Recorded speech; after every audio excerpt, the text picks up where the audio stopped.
Stanley Jones is a printmaker. He studied at the Slade and then he spent some time in Paris in the 50s.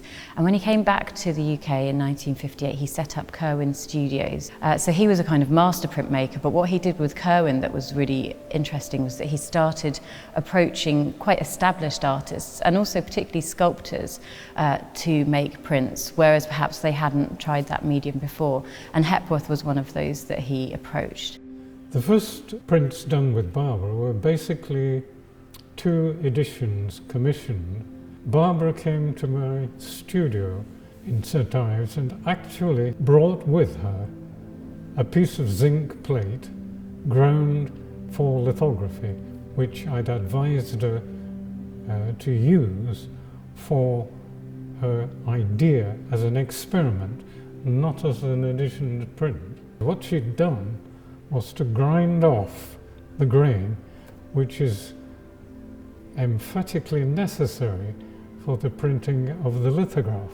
And I had to say to her, Barbara, this is not necessarily going to print what you want. But she said, I much prefer working this way. Do you mind if I work for Robert Erskine this way? So she was determined to begin and experiment with the medium, which she found intriguing right from the start. The result proved successful and she was delighted. And so that proof I have given to the museum and gallery up in Wakefield because it represents Barbara's determination to pursue ideas as well as technicalities. Stanley went back to Hepworth's studio in 1968 and they spent that fortnight there. And actually it's a really interesting time in Hepworth's career because she had taken on a studio specifically for painting. So having been known as a carver and a sculptor, she was actually making a lot of paintings in the 60s, often inspired by the sea and the sky and her natural surroundings. And I feel like at this point in 68 when they're working together, she's bringing together not only ideas that she's interested in her sculpture, so obviously this is the time of the moon landings. Hepworth was really interested in space exploration, so you see a lot of those forms, the sun and the moon, in her sculptures at this time, but you also see them in her paintings and you see them coming together in her lithographs that she made with Stanley Jones. This is intense occupation. And Barbara was also doing her sculpture. Her sculpture would also produce ideas for the lithographs. And this is the beginning of a whole series of lithographies which were based on trial and error. So it tackled different technical problems, uses of chemicals which produced surprising results.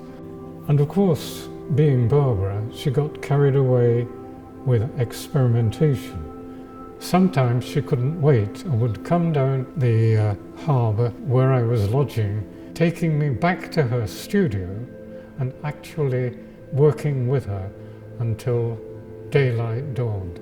I didn't mind this because the important thing was, with Barbara, she was very intense in the making of her images, and I wanted to be with her at the time so that she could experiment freely and not be worried about wasting time. So often I was this person in the room with her, working on the ideas and explaining possibilities of what we could do when I took these plates back to Plaistow and reproofed them for her to see colour and variety, which is what she liked to experiment with. She obviously enjoyed working with Stanley so much on the first suite, 12 lithographs that she did, that he returned back to St Ives to work with her again on a second suite, the Aegean Suite in 1971.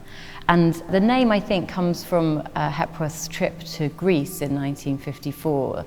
She travelled there to help her kind of overcome the grief of losing her eldest son the year before. The trip to Greece was interesting in that it was encountering another landscape, but also that it was a way of her sort of processing her grief and refinding her joy in art making, and in making art as an act of praise, as she talked about it.